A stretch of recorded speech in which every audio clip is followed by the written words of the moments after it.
Hello everyone. నా subscribers అందరు ఎలా ఉన్నారు? నేను బాగున్నారని అనుకుంటున్నాను. ఈరోజు నేను చేయబోయే రెసిపీ ఏంటంటే అట్టికాయ పులుసు.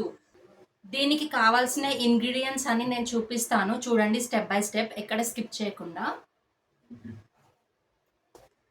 2 అరటికాయలు, 3 పచ్చిమిర్చి, ఆనియన్స్ 4, కొత్తిమీర తగినంత, కరివేపాకు కూడా వేయాలి, నా దగ్గర లేదని నేను వేయట్లేను. చూడండి ముందుగా ఇలా కట్ చేసుకోండి.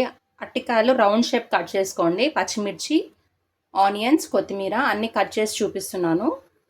స్టవ్ ఆన్ చేసి కడాయి పెట్టి ఎంత ఆయిల్ కావాలో అంత వేసుకోండి. మీరు ఆయిల్ వేడైన తర్వాత కొద్దిగా జీలకర్ర, కొద్దిగా ఆవాలు,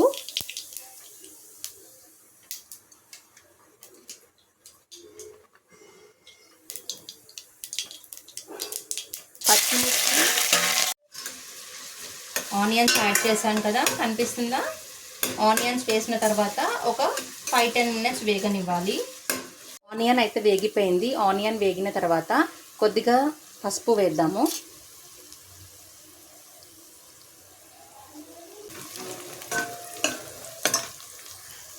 తర్వాత 1 స్పూన్ అల్లం వెల్లిగడ్డ పేస్ట్ వేద్దాము. అల్లం వెల్లిగడ్డ పేస్ట్ పచ్చివాసన పోయేదాకా వేగనివ్వాలి. తర్వాత అట్టికాయ ముక్కలు ముందుగా కట్ చేసుకున్నాం కదా, అవి యాడ్ చేద్దాము.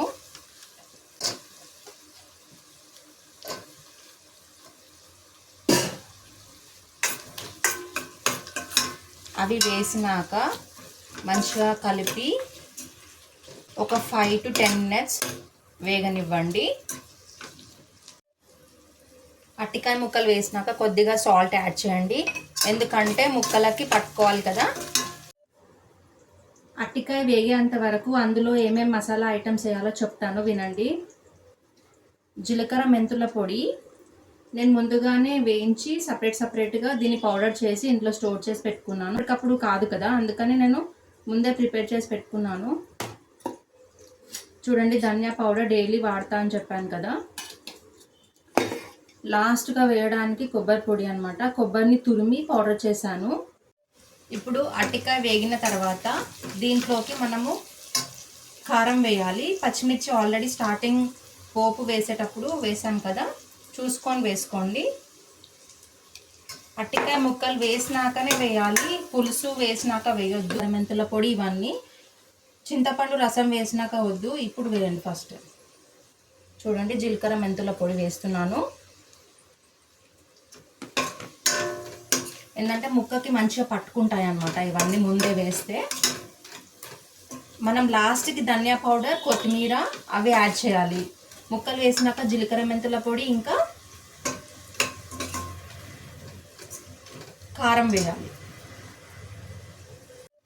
ముందుగా మనము చింతపండు నానబెట్టుకున్నాం కదా, ఆ రసం దీంట్లో వేద్దాము. మన ఆడవాళ్ళకి వంట అనేది పెద్ద టాస్క్ లాగా ఉంటుంది.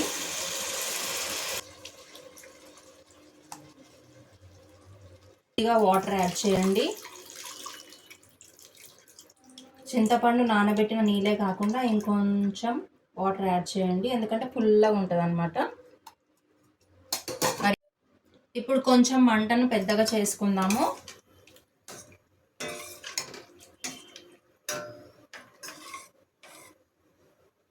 ఇది బాయిల్ అంతే వరకు వెయిట్ చేద్దాం, ఎందుకంటే బాయిల్ అవ్వడానికి టైం పడుతుంది కదా.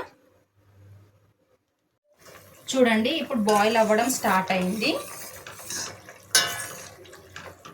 ఇందులో మనము ఇప్పుడు ధనియా పౌడర్ యాడ్ చేద్దాం.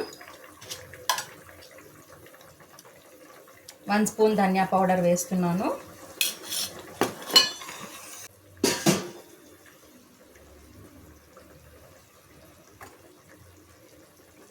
కొంచెం కొబ్బరి పొడి యాడ్ చేస్తున్నాను. కొబ్బరి పొడి ఒక 2 స్పూన్స్ అలా వేస్తున్నాను. తర్వాత కొత్తిమీర యాడ్ చేయండి. ఫైనల్గా కర్రీ అయితే ప్రిపేర్ అయిపోయింది. చూడండి, కనిపిస్తుందా? ఇప్పుడు టేస్ట్ చూద్దాము, ఉప్పు కారం సరిపోయిందా.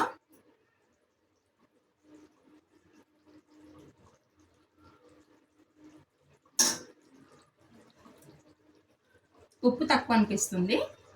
మేమైతే తక్కువే తింటాము, కారం ఎక్కువ వేసుకుంటాం కానీ ఉప్పు తక్కువ తింటాము. చేపలు తినని వాళ్ళకి ఇలా అరటికాయ పులుసు చేసి పెట్టండి, చాలా బాగా నచ్చుతుంది. కొబ్బరి పొడి లాస్ట్గా కంపల్సరీగా వేయాలి, దాంతోనే టేస్ట్ అనమాట. అది వేయకుండా చేయకండి. Okay, if you like my video please subscribe. Thank you, bye bye.